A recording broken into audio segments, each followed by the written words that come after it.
All right. Hello, everyone. I see that we have several people in the meeting, and so we're at about 5 minutes past the hour here, so we're going to get going. So welcome to Demystifying Viewership Data with Beeswax in June.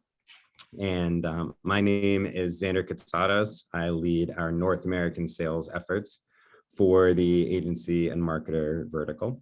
And I'm very pleased to introduce Moe Ismail, who is our Executive Director of Product at Beeswax, focused on our identity and data solutions.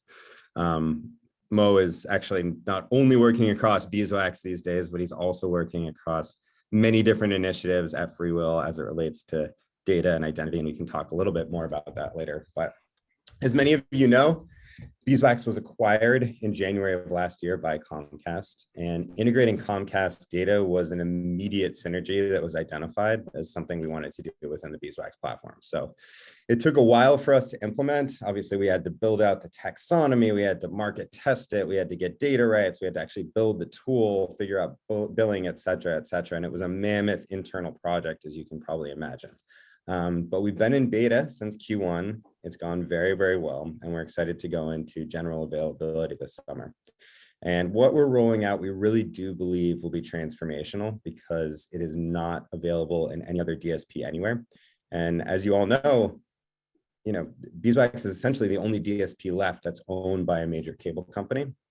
And so that gives us a purview that no one else has. So I'm going to cede the floor to Moe, who's going to go through a few different things, including what data is out there, how we've built our product, some use cases, and then we'll do a little Q&A at the end, not only from some of my own questions, but we'd also love some viewership questions from everybody else. So Moe, without further ado, I'll let you take it away. Thanks so much, Xander. Hello, everyone. My name is Moe. As Xander said, I look after data here at FreeWill.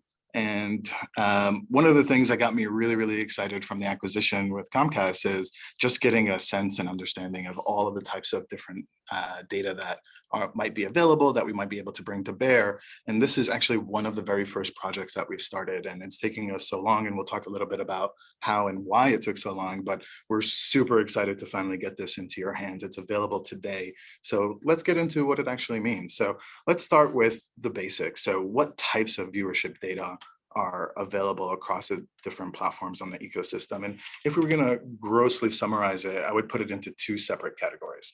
On the one hand, you've got ACR, and this is where most of the viewership type data comes from different providers that are out there today. And essentially, it's a modeled approach, and it's used to identify what's playing on the screen at any point in time. And it usually relies on a sample having seen that show, knowing what the different screen grabs of that show over time. And we'll talk about the pros and cons of that in a minute. On the other hand, you've got deterministic data where we know for a fact that it's true what's on the glass based on the programming schedule and the delivery of the actual streaming signals.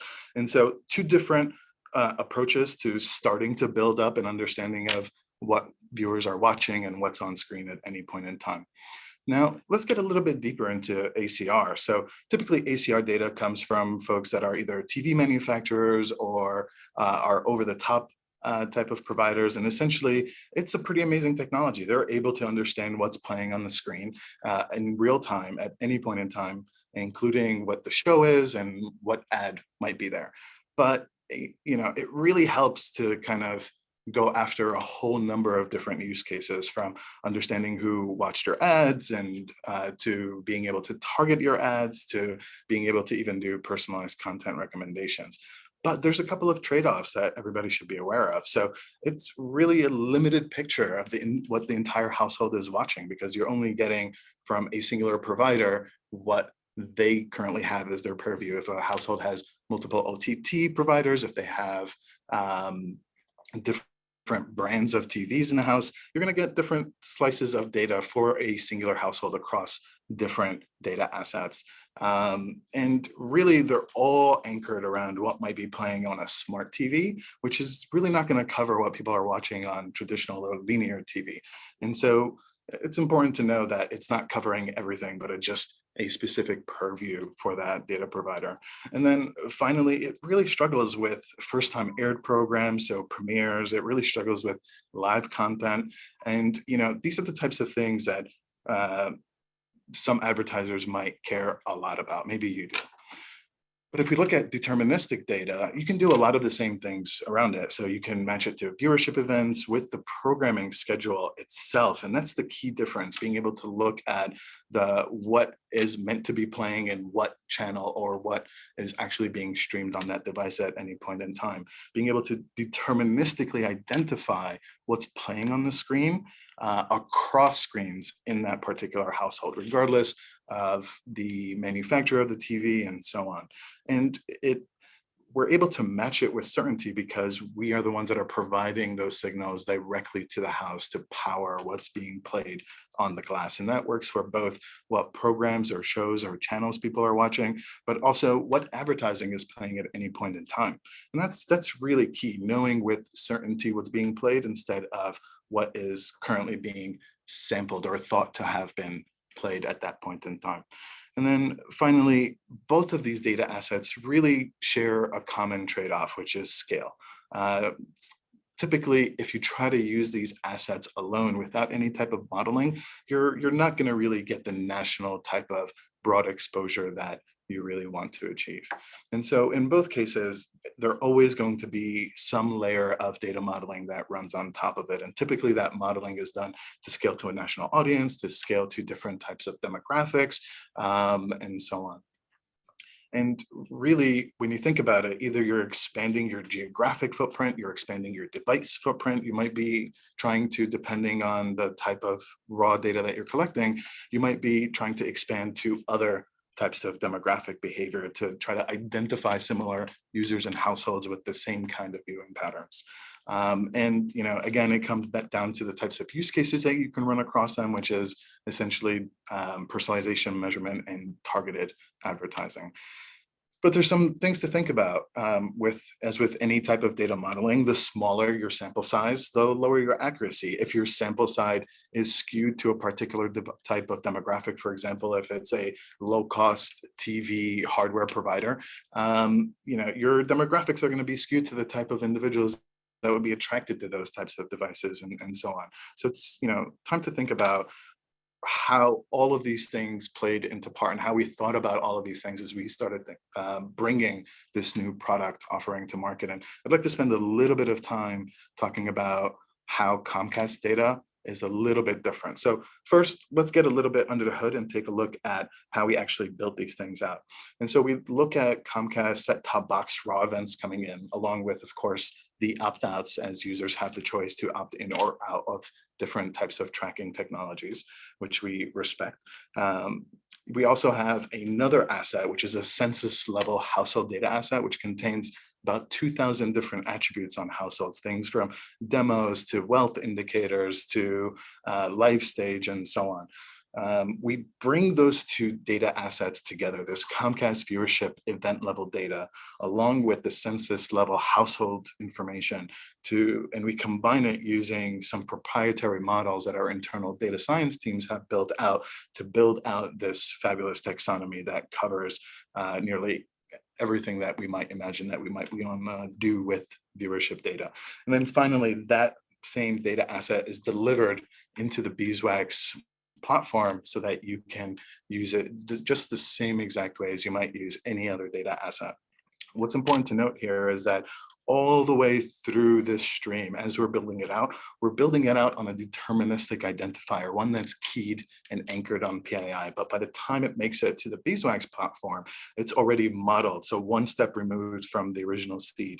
And then we actually have an automated expansion on that data asset to allow you to use that data, whether you want to use it on freewheel inventory or non-freewheel inventory, on mobile phones, on desktops, on CTV. It works across the board on any type of inventory that you might need to use this on.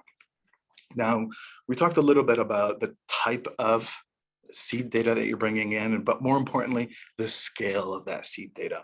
And so if you think about Comcast's footprint as the largest MVPD or ISP in America, we essentially have about 1 in 4 households covered in our seed data asset. And it's very demographically diverse. It's very geographically diverse. It covers nearly every portion of the states. And we're really excited about what that means from a quality lens. When you're bringing in such high quality seed data with such a variety in it, it ends up in a much more accurate and a much more robust understanding of what viewers are watching when they're looking at across the spectrum of types of attributes you might be thinking about. Now, cool, we know how it works. We know where it comes from. How can you actually use it?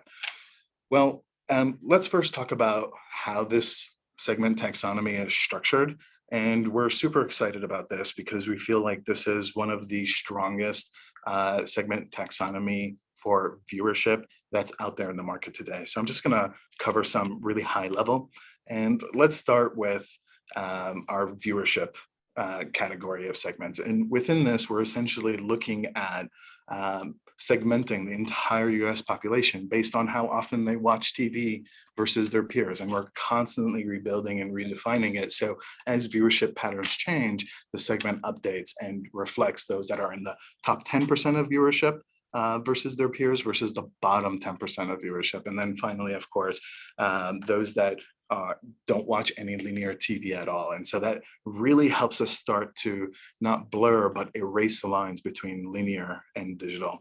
And then we get into brand exposure. So this is about 3,500 segments, which for the top 500 brands based on spend, enumerating how many exposures a particular set of users have had for that particular brand in that particular set of time. What's really interesting about this is the way that we're segmenting the exposures per brand, whether it's 0 exposures, 1 exposure, 2, and growing that up until 14 plus. It really helps you dig in with a scalpel and understand how you might want to effectuate some of the use cases that we'll talk about in a minute.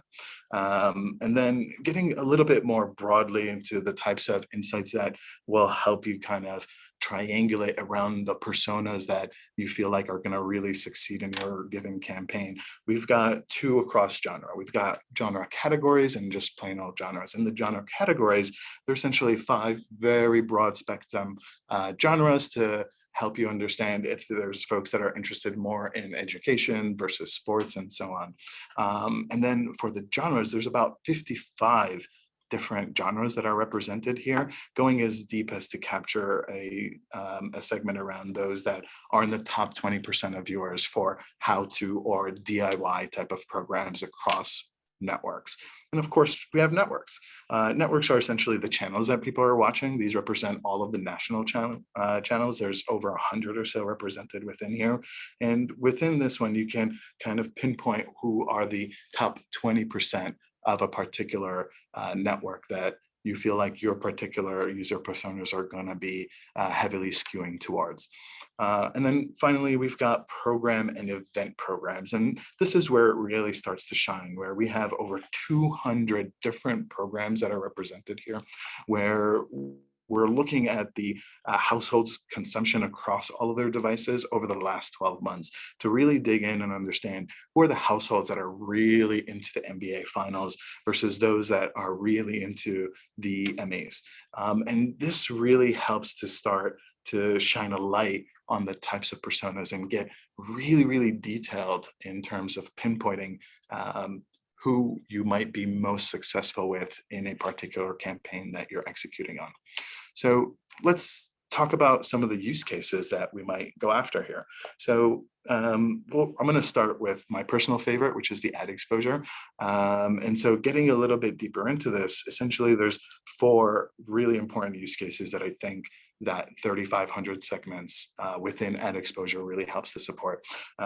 First is incremental audience. And really, when you're executing on some linear campaigns and you're going to be able to get to a certain percentage of reach of your target audience across your linear campaigns, but there's always going to be some proportion. Sometimes it's going to be a large proportion of households that you haven't been able to reach. And so this is where you'll be able to bring in this ad exposure segments to identify precisely which is the subset of households that have been exposed or have not yet been exposed enough based on your campaign KPIs and really drive that message home to that particular household across devices and experiences that they might be going to.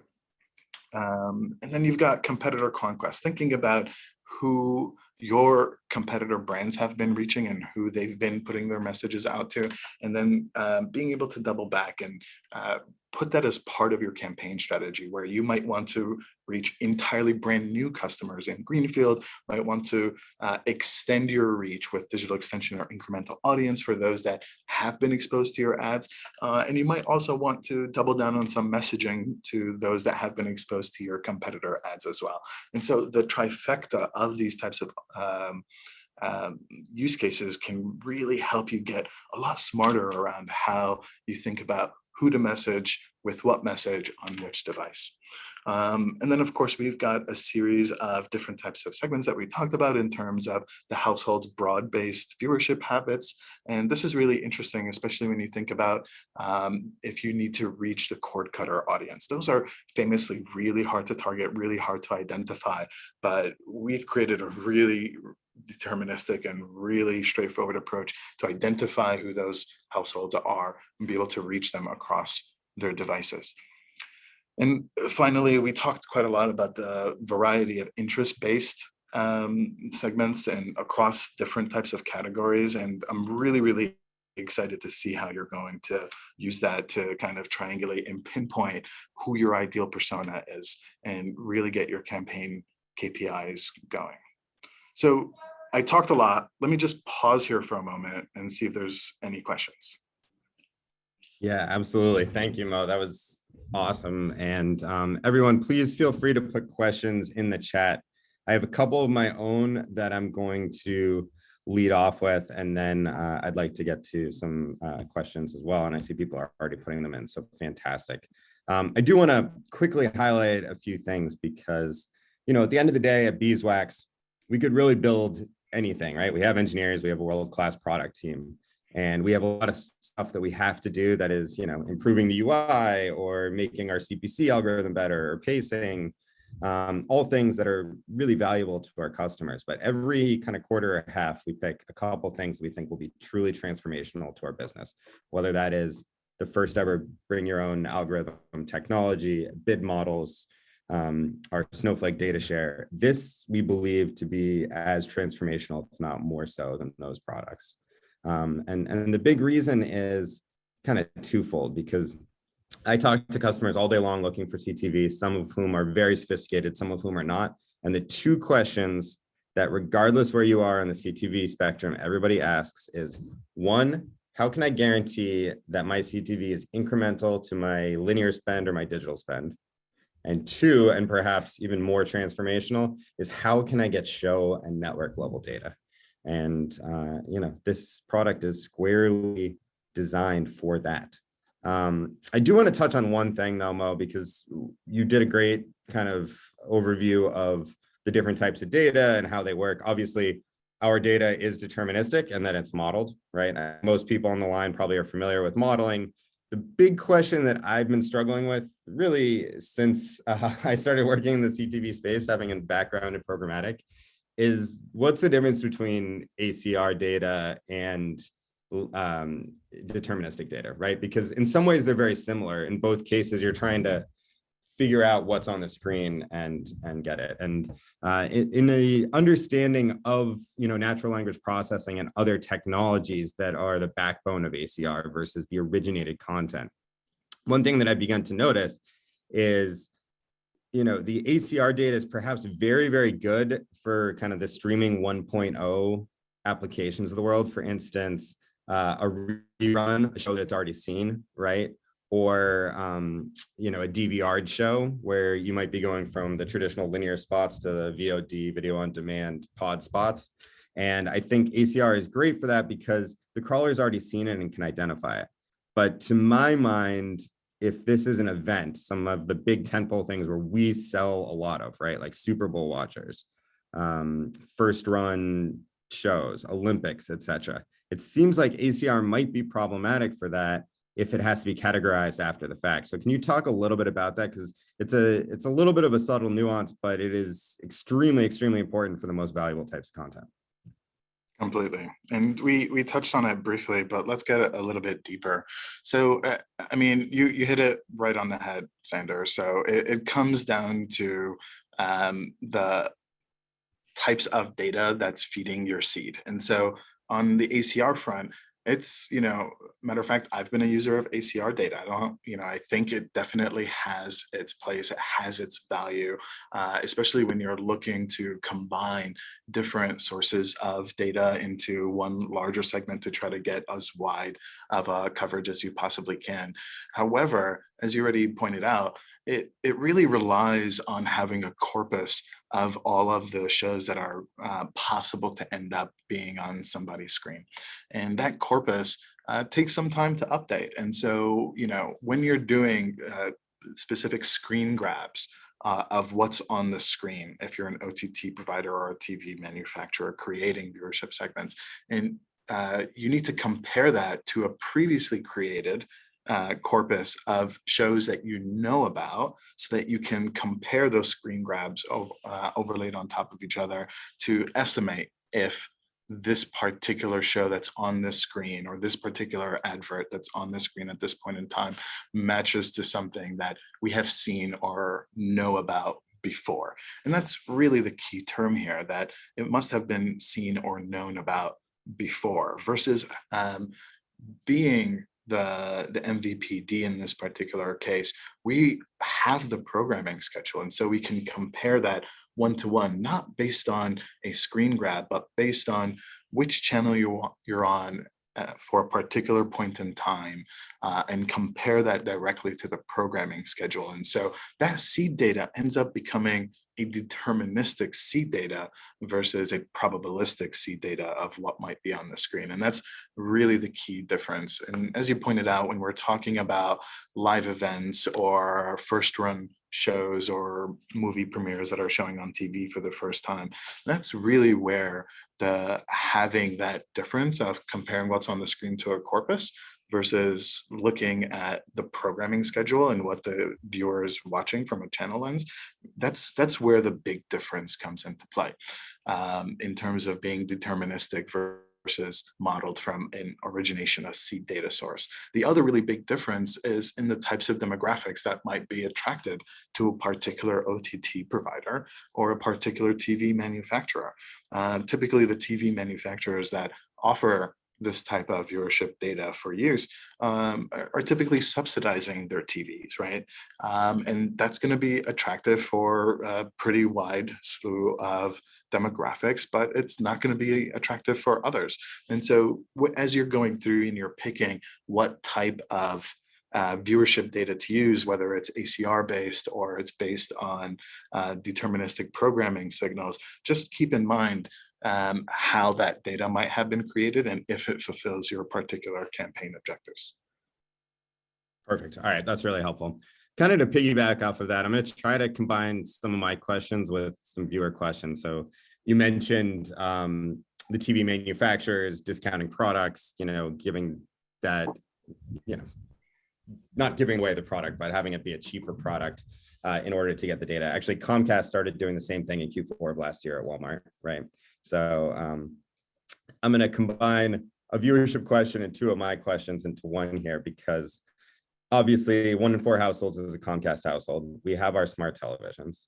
At a high level, Comcast technology is used with Cox Communications today. We just publicly signed a JI pending FCC approval with Charter, right, to do the same thing. Pretty much every major cable household that isn't, Boise, Idaho or smaller is going to be using Xfinity tech in some way, right? So the question is, one, from a user standpoint, with everything that's going around with privacy, big tech, ad tech, GDPR, et cetera, how are we protecting user privacy?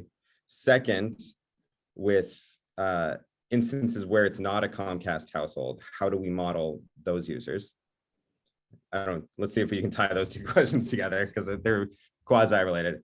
And then 3, if it makes sense, a little bit on the brand side, because we are doing brand exposure. And in digital, that's always a concern for brands, like, is my data being co-opted, etc. And so how are we treating brand exposure in a way that both allows our clients to use it, but also is kind of protecting brands and their own linear viewership as well. So we might go over a little bit because we have 1 minute, but I think we can go over, and we'll have this on our YouTube channel probably by tomorrow for anybody that has to jump. But I'd like to have you answer that in as long a form as you want, and then we'll do one last question sort of around availability and roadmap, if that sounds good. Yeah, totally. And in fairness, that was more like 4 questions, but let's see if we can tackle them one by one. So users, modeling for those users and in markets that are in Comcast, and then the flip side of that, brand data. Sweet. So let me just start with privacy. And in your initial remarks, Xander, you pointed out the fact that it took us a really, really long time to get to this point. And that's primarily because of the depth of care we took to make sure that we're not just above board for the existing privacy laws, but looking into the future based on how we think those privacy laws may evolve, and making sure that we're going to be on what we think is going to be the right side of history. And that's really important to us, not just culturally speaking, organizationally, but also because Comcast is an ISP. And so the company is subject to a different set of laws than your typical big tech company. Whether you're looking at FTC and FCC regulations, what we can or cannot do with user data, what we can and cannot do in terms of how we message, how that might be used, and layering on top of that a view in the fragmented and continuously evolving privacy regimes that are cropping up state by state at this stage. It was a really complicated process for us to bring in all of these data points with our legal and privacy counsel and external counsel, and kind of figure out a sensical roadmap to bring these types of capabilities in a way that fundamentally at its core is privacy first and protects Comcast customers and consumers, but also unlocks this brand new capability that marketers are really in need of. And so just working through those aspects and making sure that they're considered in the product design from day one is really what took us such a long time to bring this product to fruition and where it's available today in the platform for our customers to use. And so when we think about how we approach modeling, if we think about what you can end up using in the Beeswax platform on freewheel inventory and non-freewheel inventory versus the root of the data seed that the process starts with, and the variety of opt-outs that it goes through, there's really 2 stages of obfuscation that seed data goes through. The first one is it goes through a national modeling. And that really is the point at which we spent a lot of time to be sure that it is technically impossible to identify a singular Comcast household from the result of those models. And so we really took great care to ensure that we're not getting to the point where any one of our consumers might experience that creepy factor or somebody's following me around on the screen. And then secondarily, we are using deterministic IDs all the way up until that point.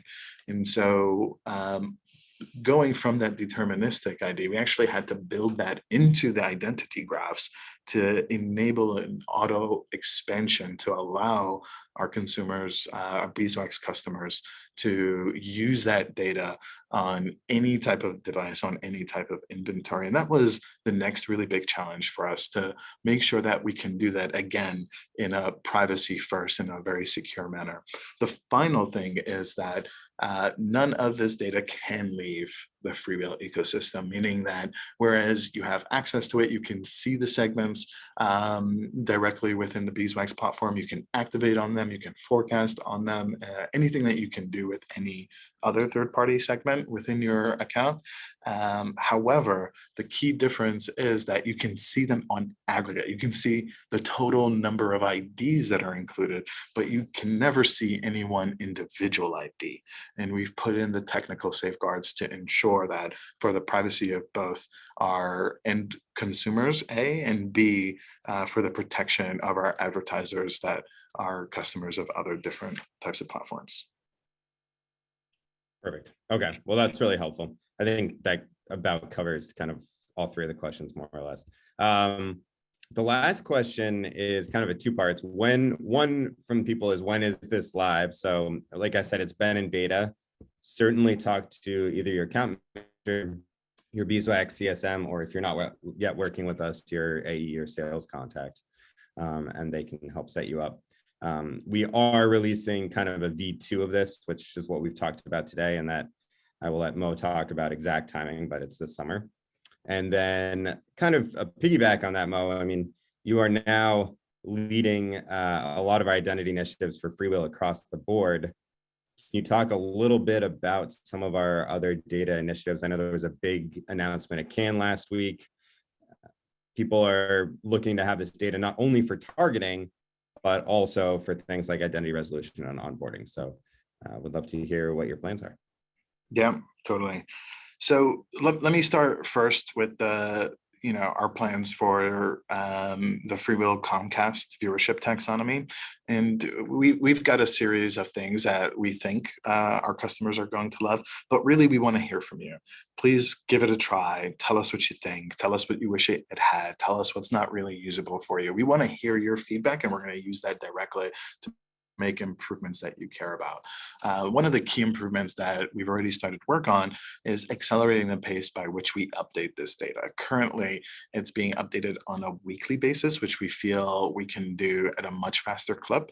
And so we're actively working towards keeping this data fresh on a daily lens, which is a pretty significant technical challenge, but we've already started taking it on, and we're excited to see what the difference in weekly versus daily refresh rates on this data will mean for the execution of your campaigns.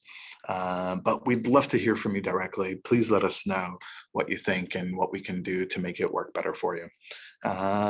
If we think a little bit more broadly beyond the viewership taxonomies and we start thinking about identity, really, this is one of the biggest things that got me excited about the acquisition, where Freewheel's place in the ecosystem, where the company sits across both the sell side and the buy side with such strong supply side roots, and having those trusted relationships at scale within the top tier premium video providers out there really puts Freewheel in quite possibly the strongest position to facilitate the transaction of identities without having anyone needing to trade on identities. And so the initiative that we announced last week is essentially exactly that, where we're shifting our understanding from identity first by unifying it across all of our products, A, B, PII anchoring it based on a US Census level data asset to enable our clients to tie in, should they so choose, their first party identity into that asset to facilitate a more streamlined approach to segment uploading, to identifying different proportions of transactions that have never been identity enabled before. So I'm really super excited about this because that will essentially allow Freewheel and our customers to completely erase the line between linear and digital and enable seamless transactions across any particular endpoint. And so really the key here is that, again, we're taking privacy by design, starting with privacy from the get-go, making sure it's incredibly secure and making sure that the control over who might use those identity linkages for what use cases, for what period of time, is completely in the control of the data owner. So I'm incredibly excited about it. We're currently piloting it with a very small subset of customers, and we're aiming to get this out to everybody before the end of the year. Amazing. Well, thank you so much for your time, Mo. I think we're less than 10 minutes over, which is a big accomplishment for any conversation with me. But, you know, as I said, we build plenty of faster horses here, and that's great. Everybody wants a fast horse. They want a great UI. They want all the tools that you would love and expect from any DSP. And we believe that we continue to build the best and brightest. This is our car. This is our automobile that will really change the game, that it does not exist anywhere else. And we can't wait to continue on our journey here. But thank you so much, Mo. Thank you all for your time, and we'll talk soon. Have a good one. Thank you, Xander. Cheers, everyone.